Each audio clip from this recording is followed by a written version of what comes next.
Chapter 13. The owner of the cow appeared an hour or so later as the storm began to subside, and the rain stopped for a moment. He was barefoot, clad in faded denim shorts and a threadbare Chicago Bulls t-shirt. Marco was his name, and Marco was not filled with holiday cheer. He sent the boy away, then began a heated discussion with Jevy and Milton about the value of the cow. Milton was more concerned about his airplane, Jevy with his swollen wrist. Nate stood by the window and wondered exactly how it came to be that he was presently in the middle of the Brazilian outback on Christmas Eve in a smelly manger, sore and bruised, covered with the blood of a cow, listening to three men argue in a foreign tongue and lucky to be alive. There were no clear answers. Judging by the other cows grazing nearby, they couldn't be worth much. "I'll pay for the damn thing," Nate said to Jevy.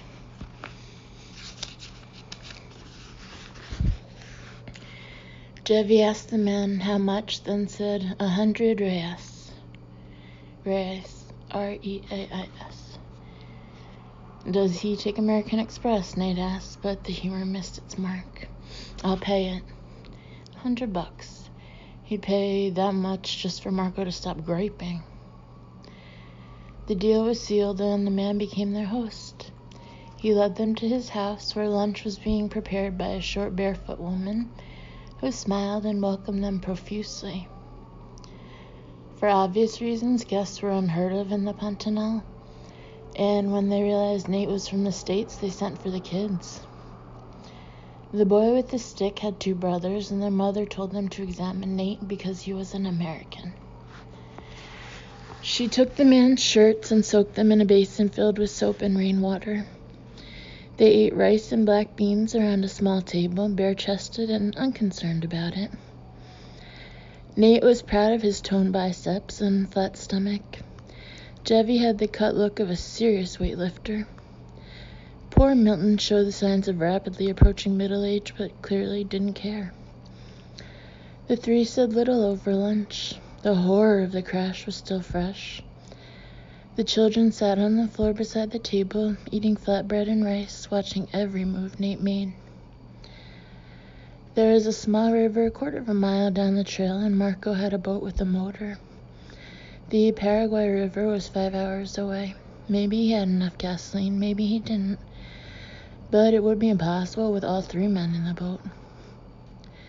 When the sky cleared, Nate and the children walked to the wrecked plane and removed his briefcase. Along the way, he taught them to count to 10 in English, and they taught him in Portuguese. They were sweet boys, terribly shy at first, but warming to Nate by the minute. It was Christmas Eve, he reminded himself. Did Santa visit the Pantanal? No one seemed to be expecting him. On a smooth, flat stump in the front yard, Nate carefully unpacked and arranged the satellite phone. The receiving dish was a square foot in size, and the phone itself was no larger than a compact laptop. A cord connected the two. Nate turned on the power, punched in his ID and PIN numbers, and slowly turned the dish until it picked up the signal from the Astar East satellite, 100 miles above the Atlantic, hovering somewhere near the equator. The signal was strong, a steady beep confirmed it, and Marco and the rest of his family huddled even closer around Nate. He wondered if they'd ever seen a phone. Jevy called out the numbers to Milton's home in Corumba. Nate pressed them slowly, then held his breath and waited. If the call did not work, they were simply stuck with Marco and family for Christmas. The house was small. Nate was assuming he'd sleep in the stable. Perfect. Plan B was to send Jevy and Marco in the boat. It was almost 1 p.m. 5 hours to the Paraguay would put them there just before dark, assuming there was enough gas. Once on the big river, they would then be faced with the task of finding help, and this could take hours. If there wasn't enough gas, they would be stranded deep in the Pantanal. Jevi had not vetoed this plan outright, but no one was pushing for it. There were other factors. Marco was reluctant to leave this late in the day. Normally when he went to the Paraguay to trade, he left at sunrise. And while there was a chance he could find extra gas from a neighbor an hour away, this was far from certain. "Oi," came a female voice over the speaker, and everyone smiled. Nate handed the phone to Milton, who said hello to his wife, then slid into a sad narrative about their plight. Jevi whispered a translation to Nate. The children marveled at the English. The conversation grew tense, then suddenly stopped. "She's looking for a phone number," Jevi explained. The number came across, that of a pilot Milton knew. He promised to be home for dinner and hung up. The pilot wasn't home. His wife said he was in Campo Grande on business and should return by dark. Milton explained where he was, and she found more phone numbers where her husband might be reached. "Ask him to talk fast," Nate said as he punched in another number. "His battery doesn't last forever." No answer to the next number. To the next, the pilot came to the phone and was explaining that his airplane was being repaired when the signal was interrupted. "The clouds are back." Nate looked at the darkening sky in disbelief. Milton was on the verge of tears. It was a quick shower, a cool rain the children played in, while the adults sat on the porch and watched them in silence. Jevi had another plan. There was an army base on the edge of Corumba.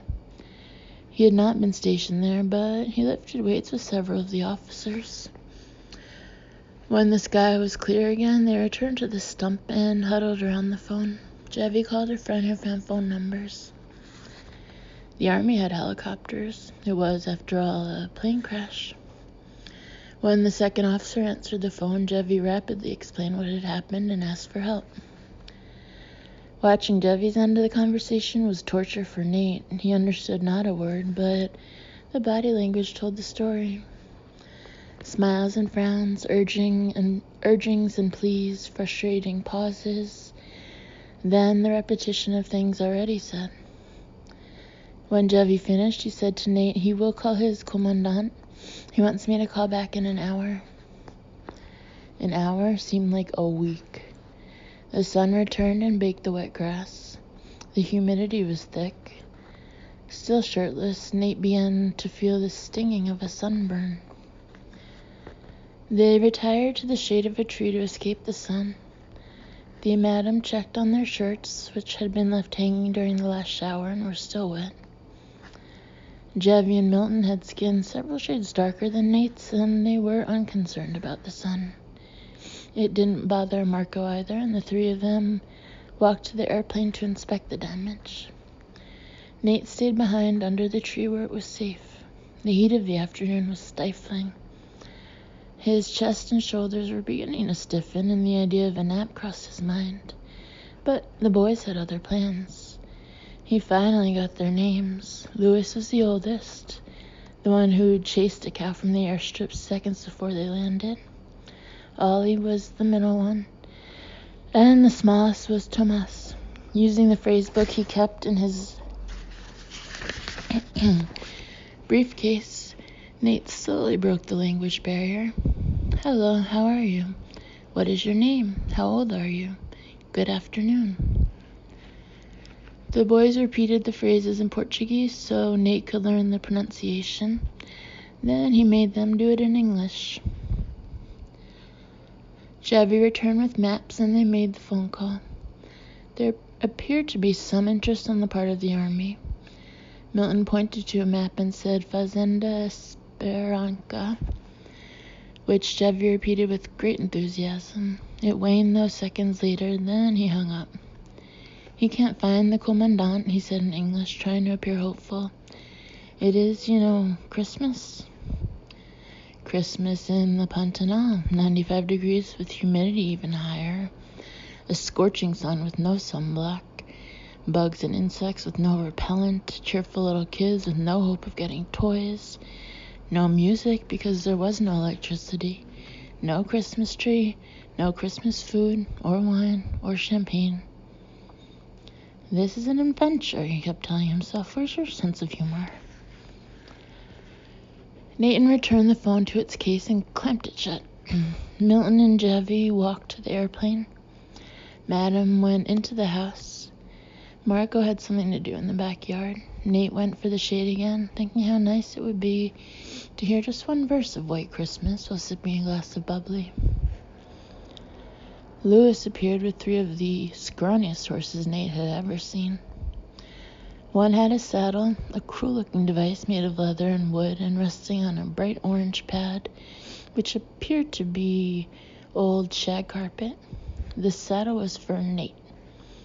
Lewis and Ollie hopped on their bareback horses without the slightest effort, just a skip and a jump, and they were mounted, perfectly balanced. Nate studied his horse. "Onde?" he asked. "Where?" Luis pointed to a trail. Nate knew from the pointing over lunch and afterward that the trail led to the river where Marco kept his boat. Why not? It was an adventure. What else was there to do as the hours dragged on? He retrieved his shirt from the clothesline, then managed to mount the poor horse without falling off or hurting himself. In late October, Nate and some of the other addicts at Walnut Hill had spent a pleasant Sunday on horseback, trailing through the Blue Ridge, taking in the glories of fall. His butt and thighs had ached for a week, but his fear of the beast had been overcome. Somewhat. He fought the stirrups until his feet were stuck through them, then clutched the bridle so tight the animal wouldn't move. The boys watched with great amusement, then began trotting away. Nate's horse finally trotted too, a slow, rough trot that slapped him in the crotch and bounced him from side to side. Preferring to simply walk, he yanked the bridle and the horse slowed. The boys circled back and walked beside him. The trail led through a small pasture and around a bend, so the house was soon out of sight. There was water ahead, a swamp just like the countless ones Nate had seen from the air. It did not deter the boys because the trail ran through the middle of it, and the horses had crossed it many times before. They never slowed. The water was at first only inches deep, then a foot, then it touched the stirrups. Of course, the boys were barefoot and leather-skinned and completely unconcerned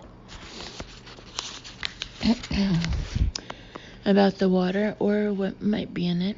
Nate was wearing his favorite pair of Nikes, which were soon wet. Piranhas, vicious little fish with razor-sharp teeth, were all over the Pantanal.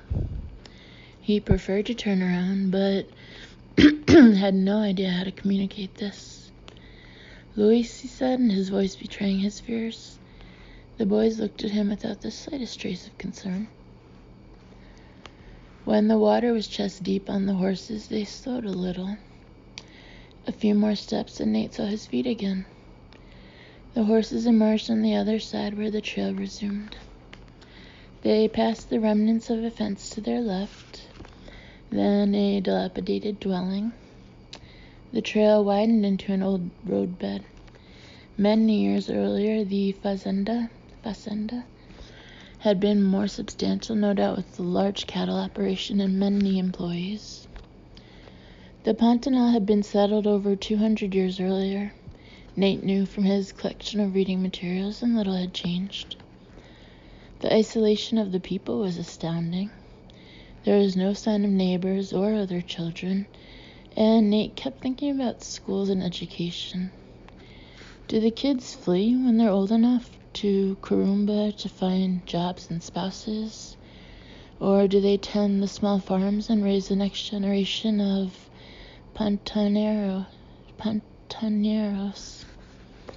Could Marco and his wife read and write, and if so, did they teach their children? He would ask Javi these questions. There is more water ahead, a larger swamp with rotted trees bunched together on both sides. and of course the trail ran through the middle of it. It was the flood season. The water was high everywhere. In the dry months, the swamp was a patch of mud, and a novice could follow the trail without fear of being eaten. Come back then, Nate told himself. Small chance. The horses plodded along like machines, unconcerned about the swamp and the water splashing to their knees. The boys were half asleep. The pace slowed a bit as the water rose. When Nate's knees were wet, and he was ready to yell something desperate at Luis, Ollie pointed very nonchalantly to the right, to a spot where 2 decayed stumps rose 10 feet in the air. Between them, lying low in the water, was a large black reptile. Jacare, Ollie said, sort of over his shoulder as if Nate might want to know. Alligator. The eyes protruded above the rest of the body, and Nate was certain they were following him specifically. His heart raced and he wanted to cry out, to scream for help. Then Luis turned around and grinned because he knew his guest was terrified. His guest tried to smile as if he were thrilled to finally see one this close. The horses raised their heads as the water rose. Nate kicked his under the water, but nothing happened. The alligator slowly lowered himself until nothing could be seen but the eyes. Then he pushed forward in their direction and disappeared into the black water. Nate yanked his feet from the stirrups and pulled his knees to his chest, so that he teetered on the saddle. The boy said something and began giggling, but Nate didn't care. Past the middle of the swamp, the water fell to the horses' legs, then their feet. Safely on the other side, Nate relaxed. Then he laughed at himself. He could sell this back home. He had friends who were into extreme vacations, backpackers and whitewater rafters, gorilla trekkers, safari types always trying to outdo the rest with tales of near-death experiences on the other side of the world.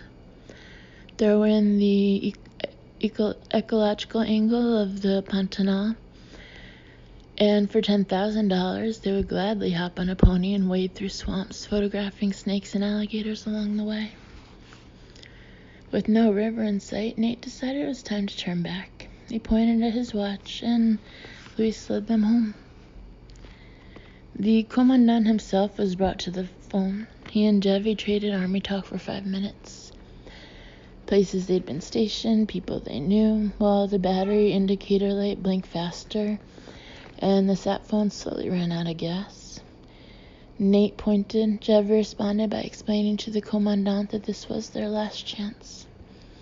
No problem. A chopper was ready. A crew was being scrambled. How bad were the injuries? Internal, Jevy said, glancing at Milton. The fazenda was 40 minutes away by helicopter, according to the army pilots. Give us an hour, the commandant said. Milton smiled for the first time that day. An hour passed, and the optimism faded. The sun was dropping quickly in the west. Dusk was approaching. A nighttime rescue was out of the question. They gravitated to the broken airplane where Milton and Jevy had worked steadily throughout the afternoon. The fractured wing had been removed, as had the propeller. It was in the grass near the plane, still stained with blood. The right landing brace was bent, but would not require replacement. The dead cow had been butchered by Marco and his wife. Its carcass was barely visible in the brush next to the airstrip. According to Jevy, Milton planned to return by boat as soon as he could find a new wing and propeller. To Nate, this seemed virtually impossible. How could he haul something as bulky as an airplane wing on a boat small enough to navigate the tributaries of the Pantanal, then carry it through the same swamps Nate had seen on horseback? That was his problem. Nate had other things to worry about. Madam brought warm coffee and brittle cookies, and they sat in the grass next to the stable and chattered away. Nate's 3 little shadows sat close to him, afraid he might leave them. Another hour passed. It was Tomas, the youngest, who heard the humming sound first. He said something, then stood and pointed, and the rest of them froze. The sound grew louder and became the unmistakable whir of a helicopter. They ran to the center of the airstrip and watched the sky. When it landed, 4 soldiers jumped from the open bay and ran to the group. Nate knelt among the boys and gave them each 10 reals. Feliz Natal, he said, Merry Christmas. Then he hugged them quickly, picked up his briefcase, and ran to the helicopter. Jevy and Nate waved at the little family as they lifted off. Milton was too busy thanking the pilots and soldiers. At 500 feet, the Pantanal began to stretch to the horizon. It was dark to the east. And it was dark in Corumba when they flew over the city a half-hour later.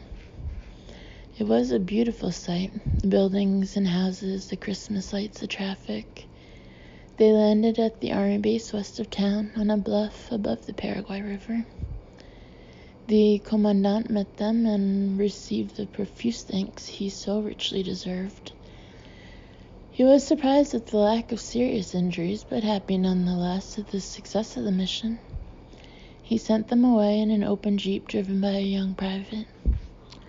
As they entered the city, the jeep made a sudden turn and stopped in front of a small grocery.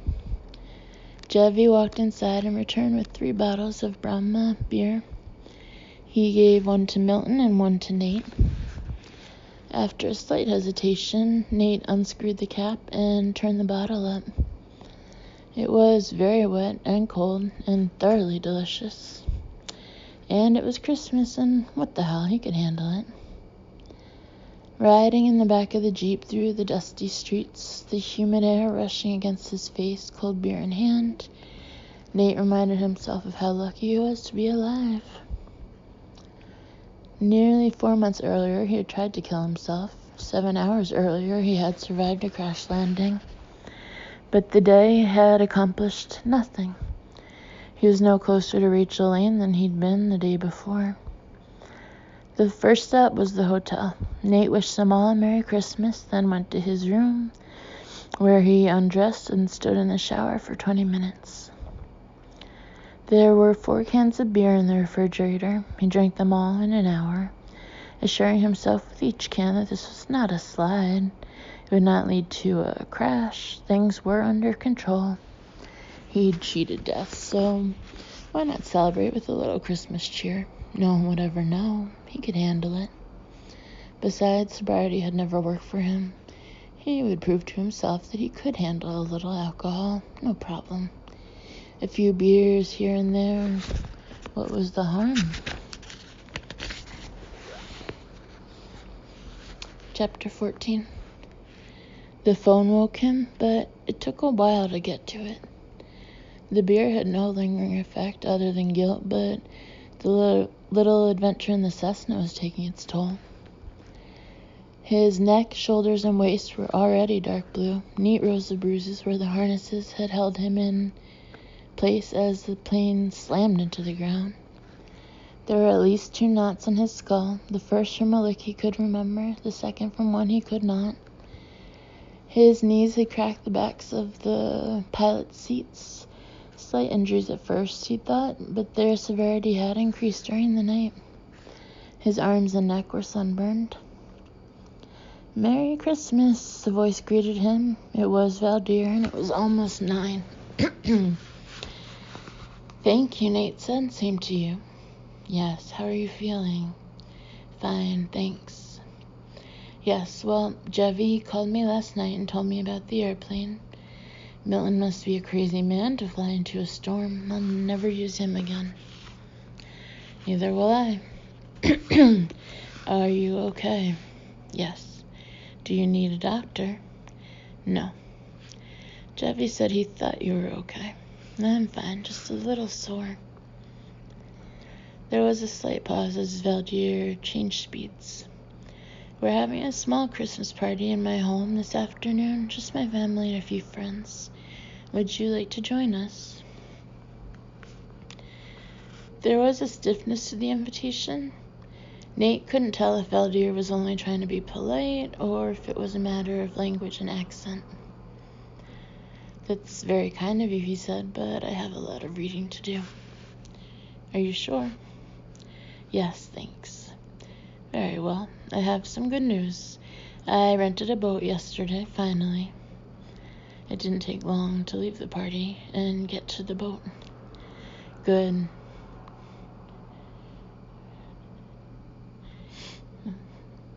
When do I go? Perhaps tomorrow. They're getting it ready. Jeffy knows the boat. I'm anxious to get on the river, especially after yesterday. Valdir then launched into a windy narrative of how he'd played hardball with the owner of the boat, a notorious tightwad who had initially demanded 1,000 reals per week. They had settled on 600. Nate listened but didn't care. He fell in a state could handle it. Valdir said goodbye with another Merry Christmas. His Nikes were still wet, but he put them on anyway, along with running shorts and a t-shirt. He would try to jog, but if the parts wouldn't work, then he'd simply walk. He needed fresh air and exercise. Moving slowly around the room, he saw the empty beer cans in the wastebasket. He would deal with it later. This was not a slide, and it would not lead to a crash. His life had flashed before him yesterday, and that changed things. He could have died. Every day was a gift now. Every moment was to be savored. Why not enjoy a few of life's pleasures? Just a little beer and wine. Nothing stronger, and certainly no narcotics. This was familiar turf, lies he'd lived before. He took 2 Tylenol and covered his exposed skin with sunblock. In the lobby, a Christmas show was on the television, but no one was watching. No one was there. The young lady behind the counter smiled and said good morning. The heavy, sticky heat wafted in through the open glass doors. Nate stopped for a quick shot of sweet coffee. The thermos was on the counter, the tiny paper cup stacked neatly beside it, waiting for anyone to pause and enjoy an ounce of cafecino. 2 shots, and he was sweating before he left the lobby. On the sidewalk, he tried to stretch, but his muscles were screaming, and his joints were locked. The challenge was not running, rather it was walking without an obvious limp. But no one was watching. The shops were locked and the streets were empty, as he'd expected them to be. After 2 blocks, his shirt was already sticking to his back. He was exercising in a sauna. Avenida Rondon was the last paved street along the bluff above the river. He followed the sidewalk next to it for a long way, limping slightly as the muscles reluctantly loosened a little and the joints stopped grinding. He found the same small park he'd stopped at 2 days earlier, on the 23rd, when the crowd gathered for music and carols. Some of the folding chairs were still there. His legs needed rest. He sat on the same picnic table and glanced about for the mangy teenager who tried to sell him drugs, but there wasn't a soul. He gently rubbed his knees and looked at the great Pantanal expanding for miles, disappearing on the horizon. Magnificent desolation. He thought of the boys, Luis, Ollie, and Tomas, his little buddies with 10 reals in their pockets, and no way to spend it. Christmas meant nothing to them. Every day was the same. Somewhere in the vast wetlands before him was one Rachel Lane, now just a humble servant of God, but about to become one of the richest women in the world. If he actually found her, how would she react to the news of her great fortune? How would she react when she met him, an American lawyer who had managed to track her down? The possible answers made him uncomfortable. For the first time, it occurred to Nate that maybe Troy had been crazy after all. Would a rational, lucid mind give $11 billion to a person who had no interest in wealth? A person practically unknown to everyone, including the one signing the hand-scrawled will. The act seemed insane, much more so now that Nate was sitting above the Pantanal, looking at its wilderness 3,000 miles from home. Little had been learned about Rachel. Evelyn Cunningham, her mother, was from the small town of Delhi, Louisiana. At the age of 19, she moved to Baton Rouge and found a job as a secretary with a company involved in the exploration of natural gas. Troy Phelan owned the company, and during one of his routine visits from New York, he spotted Evelyn. Evidently, she had been a beautiful woman and naive in her small-town upbringing. Ever the vulture, Troy struck quickly, and within a few months, Evelyn found herself pregnant. This was in the spring of 1954. In November of that year, Troy's people at the Home Office quietly arranged for Evelyn to be admitted to the Catholic hospital in New Orleans, where Rachel was born on the 2nd. Evelyn never saw her child. With plenty of lawyers and lots of pressure, Troy arranged for the quick private adoption of Rachel by a minister and his wife in Kalispell, Montana.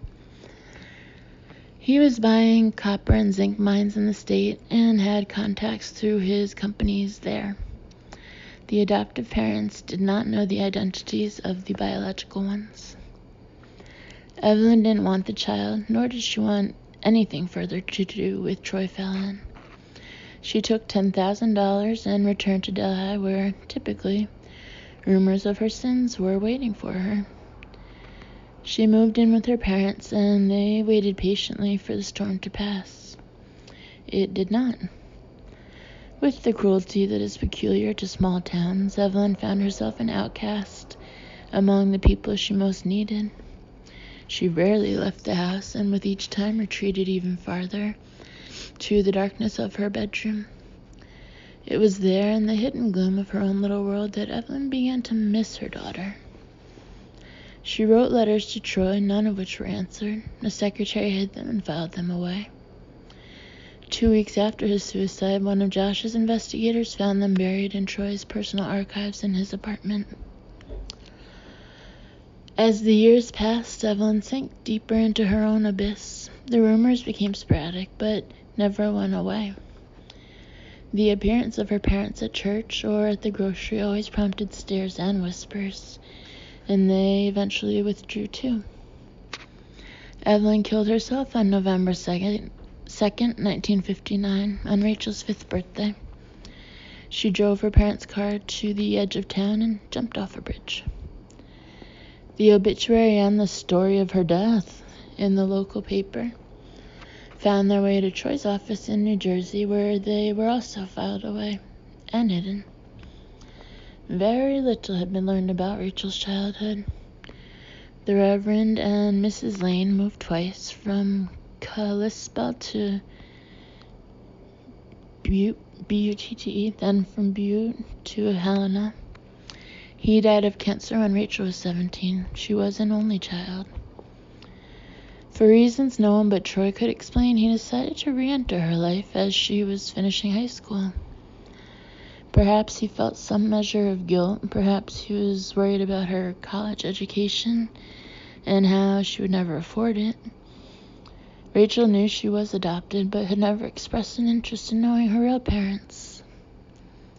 The specifics were unknown, but Troy met Rachel sometime in the summer of 1972. 4 years later, she graduated from the University of Montana. Gaps appeared thereafter, huge voids in her history that no investigation had been able to fill. Nate suspected that only 2 people could properly document the relationship. One was dead. The other was living like an Indian somewhere out there on the banks of one of 1,000 rivers. He tried to jog for a block, but quit in pain. Walking was difficult enough. 2 cars passed, people were stirring. The roar approached quickly from behind and was upon him before he could react.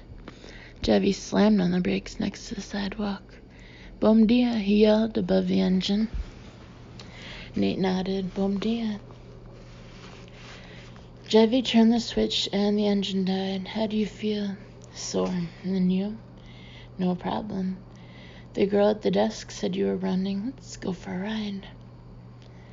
Nate preferred jogging in pain to riding with Jevy, but the traffic was light and the streets were safer.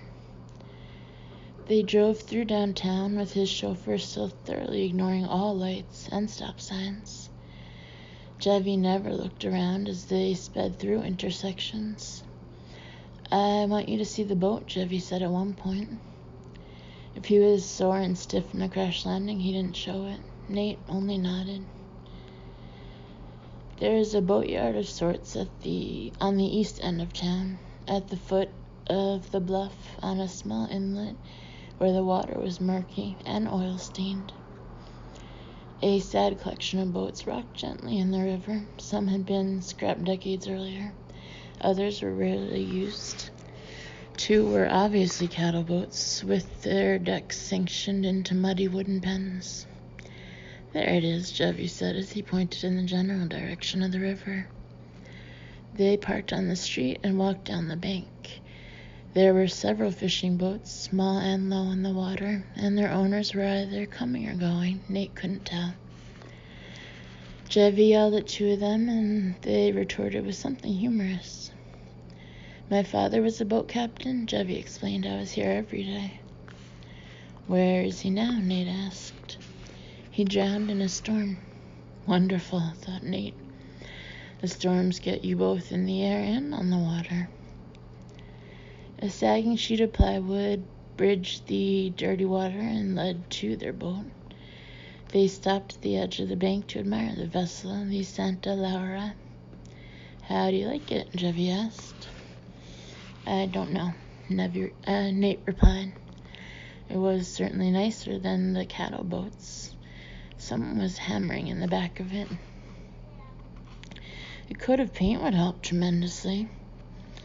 The boat was at least 60 feet long with 2 decks and a bridge at the top of the steps. It was larger than Nate had expected. It's just me, right? He asked. Right. No other passengers? No, just you, me, and a deckhand who can also cook. What's his name? Welly. The plywood creaked, but didn't break. The boat dipped a little as they jumped on board. Barrels of diesel fuel and water lined the bow. Through a door and 2 steps down, and they were in the cabin, which had 4 bunks, each with white sheets and a thin layer of foam rubber as a mattress. Nate's sore muscles flinched at the thought of a week on one of those. The ceiling was low, the windows shut, and the first major problem was the fact that there was no air conditioning.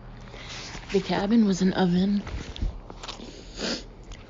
We'll get a fan, Jevy said, reading his mind.